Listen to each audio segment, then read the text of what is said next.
ಮನಮುನಿಯ ಆಶ್ರಮವಿದೆ ಅನ್ನಿ ಮಹದಾಶ್ಚರ್ಯ ತೋರ್ಪುದು. ಮನಮುನಿಯ ಆಶ್ರಮವಿದೆ ಅನ್ನಿ ಮಹದಾಶ್ಚರ್ಯ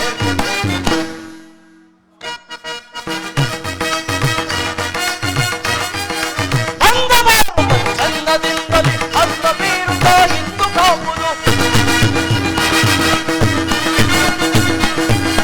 ಚಂದದಿಂದಲೇ ಅಂದ ಬೀರುತ್ತ ಇಂದು ಕಾಂಬುದು. ಚಂದಿರನಂಬರ ಕುಂದಿದ ತೆರದೆ ಚಂದಿರನಂಬರ ಕುಂದಿದ ತೆರದು ಇಂದು ಕಾಂಬುವುದು ಎನ್ನಯ ಆಶ್ರಮವಿದೆ ಮನೆಮನೆಯ ಆಶ್ರಮವಿದೆ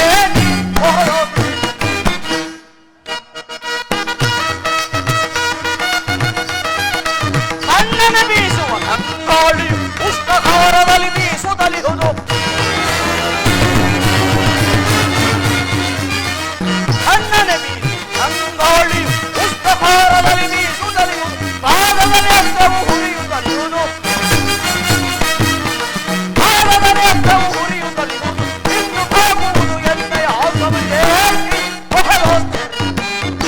ಮನಮುನಿಯ ಆಶ್ರಮವಿದೆ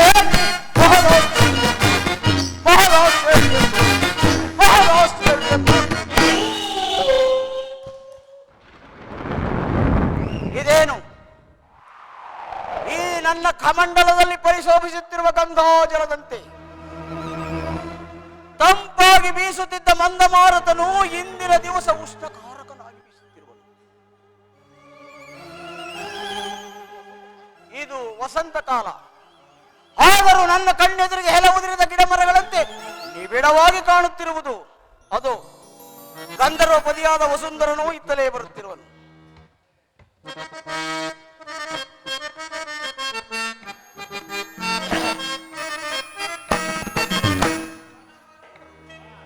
ವನವನೋಡೆ ಮನಕಾಮೋದ ಮುನಿಗೋಲಾಬು ಕೋಮಲೆ.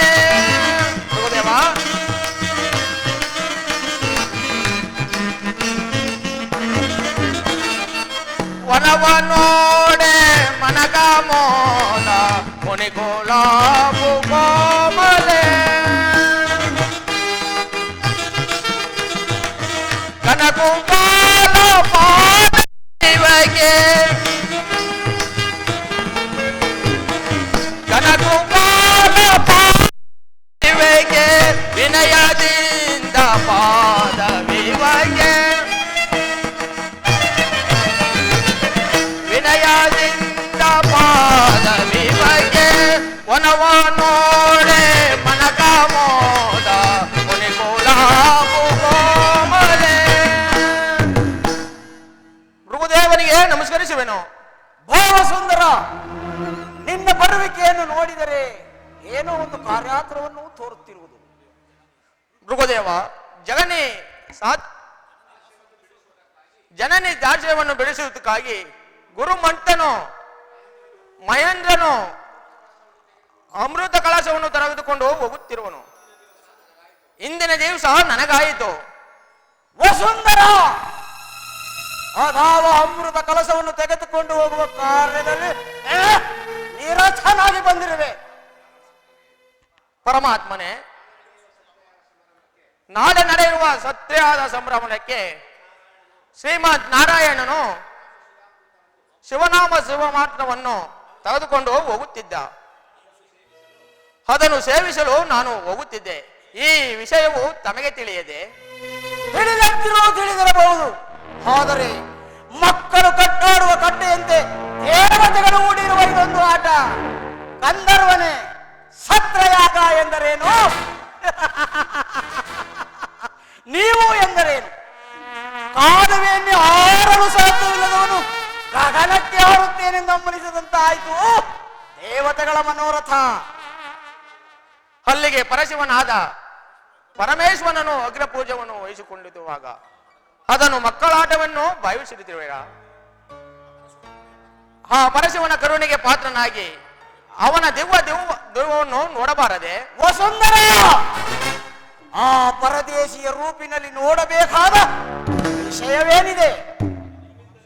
ಅದು ನಿಮ್ಮಿಂದಲೇ ಹೊರಬೀಳಬೇಕು ಗಂಧರ್ವರಿಗೆ. ಈಶ್ವರನು ಪರದೇಶನಾದರೆಂದರೆ ಅವನಿಗೆ ಮಂಡನೆ ದೊರಕುವುದು.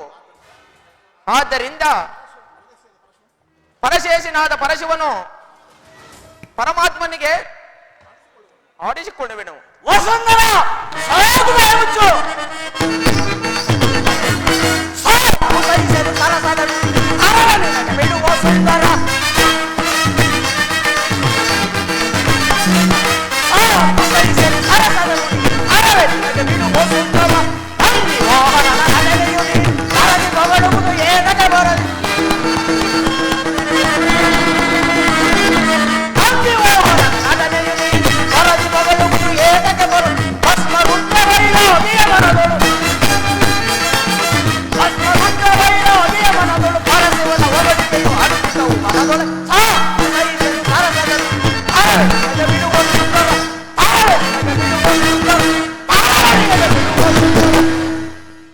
ವಸುಂಧರ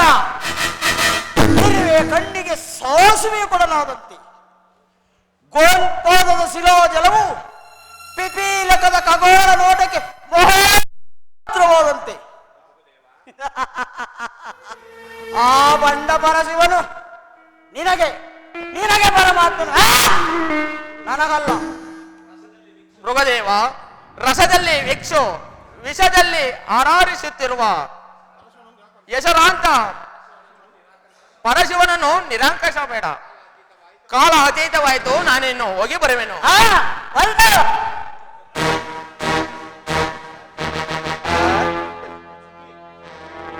ಸತ್ರಯಾಗ ದೇವತೆಗಳು ಸತ್ರಯಾಗ ಎಂದರೇನು? ದೇವತೆಗಳು ಎಂದರೇನು? ಕಾಮಕ್ಕೆ ಕಣ್ಣೆರಡು ತಲೆಯೊಂದು ಸಾರದೆಂದು ಒಂದು ಹೆಣ್ಣನ್ನು ನೋಡಲು ಹಲವಾರು ಕಣ್ಣುಗಳನ್ನು 4 ತಲೆಗಳನ್ನು ಧರಿಸಿರುವನ ವೈದಿಕನಾದ ಬ್ರಹ್ಮ ತೆರೆಯ ಮರೆಯಲ್ಲಿ ಹಡಗಿರುವ ವೇಷಾಂಗಿನಿಯಂತೆ ಯಾವಾಗಲೂ ಜಡತ್ವದಿಂದ ಮಲಗಿರುವನ ವಿಷ್ಣು.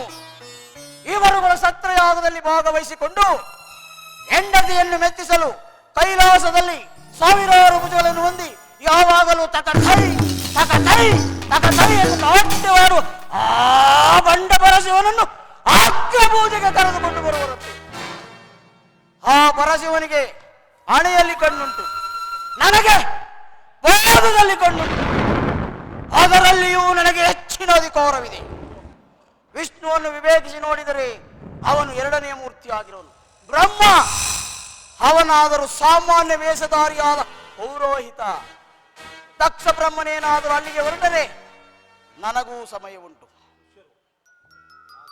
ಆದರೆ ದಕ್ಷ ಬ್ರಹ್ಮನೇನಾದರೂ ಅಲ್ಲಿಗೆ ಹೋದರೆ ನನಗೂ ಸಮಯ ಉಂಟು. ಇದೇನು ಈ ದಿವಸ ನನ್ನ ಮನಸ್ಸು ಚಂಚಲವಾಗಿ ತೋರುತ್ತಿರುವುದು. ಈ ಶಿಲಾತಲ್ಪದ ಮೇಲೆ ಮಲಗಿ ಸ್ವಲ್ಪ ಹೊತ್ತು ವಿಶ್ರಮಿಸಿಕೊಳ್ಳುವೆನು.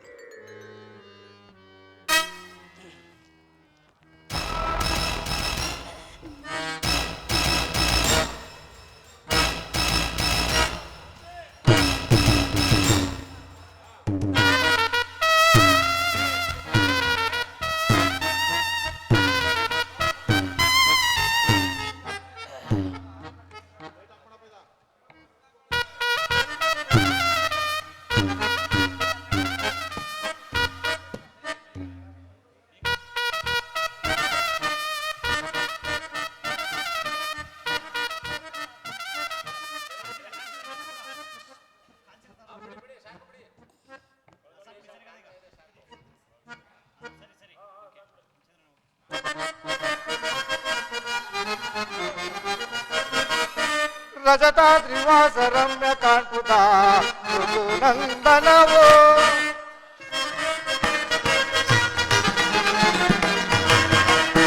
ರಜತಾದ್ರಿವಾಸ ರಮ್ಯ ಕಾಣ್ಪುತ ನಂದನವೋ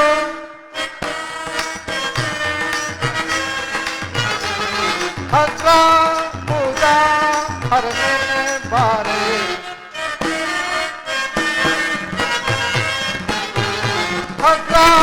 पूजा हरने बारे पूजा ಪೂಜಾ ಹರನೆ ಬಾರಿ ಅಸ್ತ್ರ ಪೂಜಾ ಹರನೆ ಬಾರಿ ರಜತ ಶ್ರೀವಾಸರನ್ನ ಕಾಣುತ್ತ ನಂದನವೋ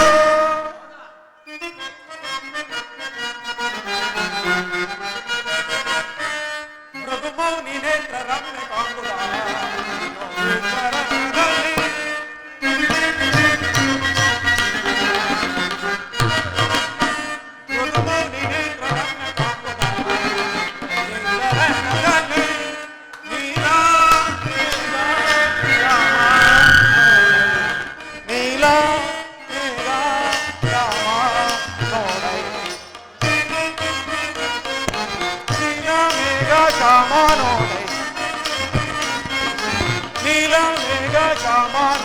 ಮೃಗುಮೌನಿ ಗರ್ಭಮಿಗೆ ತೋರ್ಪುದಿತ್ತು ಮೃಗುಮೌನಿ ರಮ್ಯ ಕಾಂಬುದ ನಿಜ ಯೋಗ ಭಾಗ್ಯದಿಂದಾಗ ಭೂಷಣ ನಾಗ ಭಾಗ್ಯ ಕರುಣಿಸಲಿ ನಿಜ ಯೋಗ ಭಾಗ್ಯದಿಂದಾಗ ಭೂಷಣ ನಾಗ ಭಾಗ್ಯವ ಕರುಣಿಸಲಿ ಶೃಂಗಧರ ಶೃಂಗಿವರ ಗಂಗಾಧರ ನೀಲಧರ ಶೃಂಗಧರ ಶೃಂಗಿವರ ಗಂಗಾಧರ ನೀಲಧರ ರಜತ ತ್ರಿವಾಸ ರಮ್ಯ ಕಾಣುತ್ತ ನಂದನವೋ ನಿಜ ಭಕ್ತನಾದವರ ವಿಷ್ಣು ನೀನು ನಿಜ ಭಕ್ತಿಗಾಗಿ ನಾ ಮನವೊಲಿದೆ ನಿಜ ಭಕ್ತನಾದವರ ವಿಷ್ಣು ನೀನು ನಿಜ ಭಕ್ತಿಗಾಗಿ ನಾ ಮನವೊಲಿದೆ ಚಕ್ರಧರ ಭಕ್ತಿವರ ಶಕ್ತಿಕರ ಯುಕ್ತಿವರ ಚಕ್ರಧರ ಭಕ್ತಿವರ ಶಕ್ತಿಕರ ಯುಕ್ತಿವರ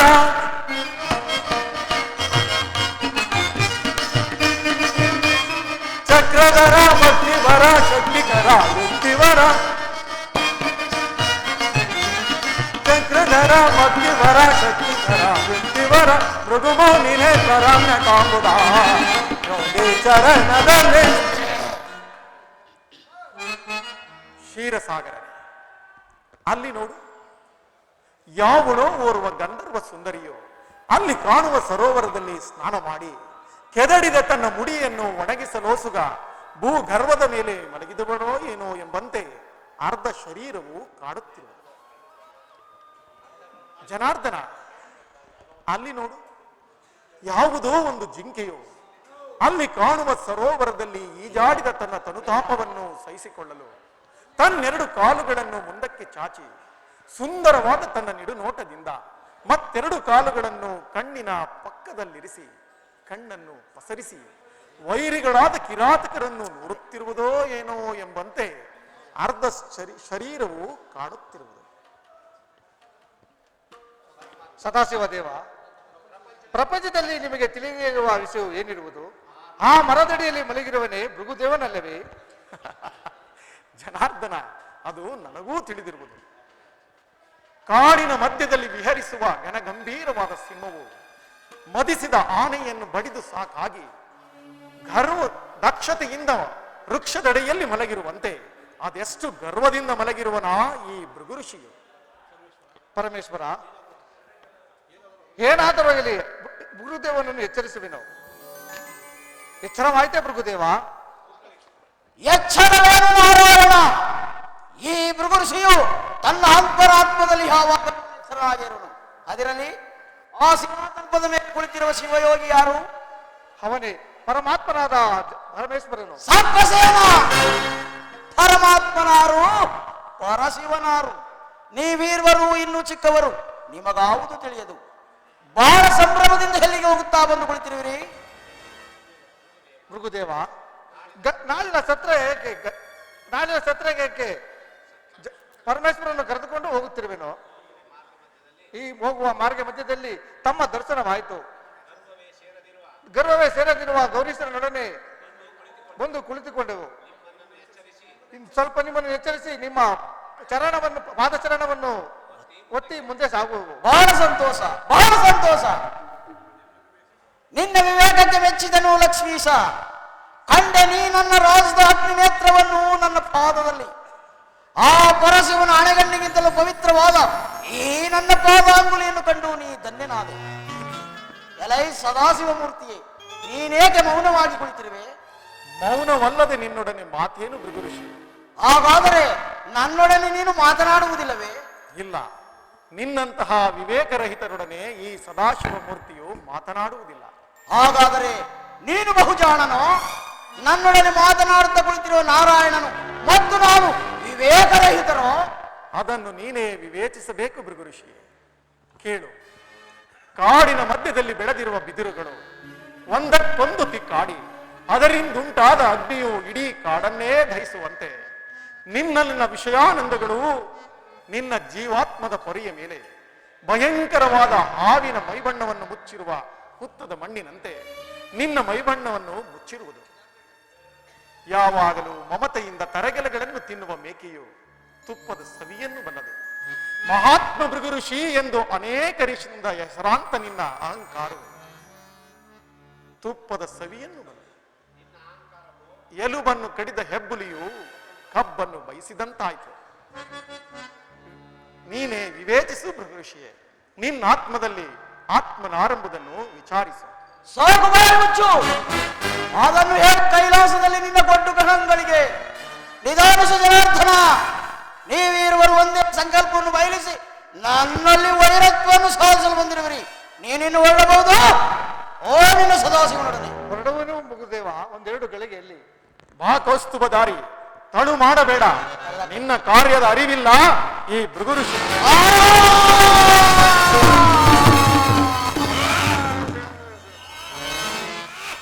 ದಿಗ್ದರ್ಶಕ, ಮುನಿಗೆ ವಂಚನೆಯನ್ನು ಮಾಡಿದ ದ್ರೋಹಿ.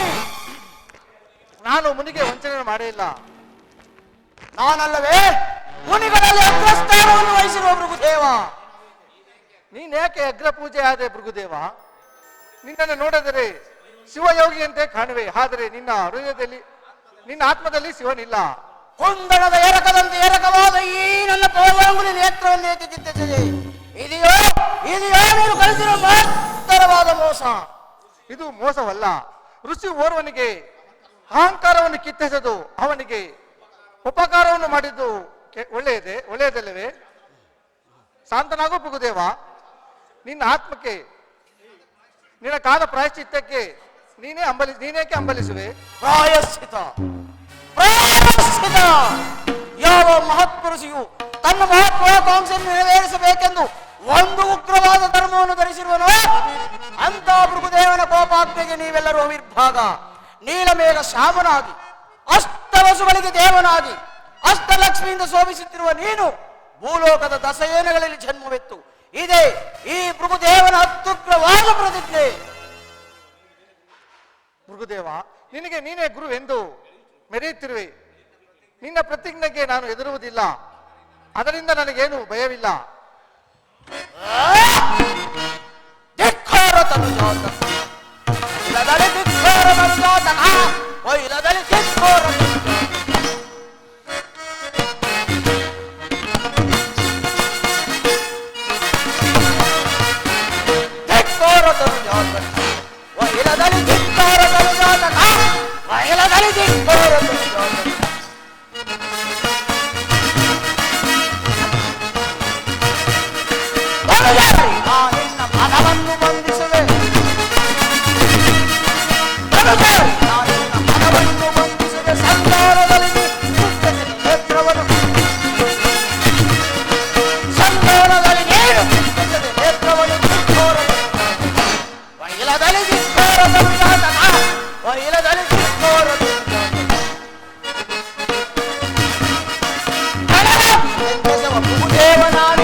ನನ್ನ ಶಾಪಕ್ಕೆ ಸಿಕ್ಕಿ ವಾಸ್ತವವಾಗಿ ಹೋಗು.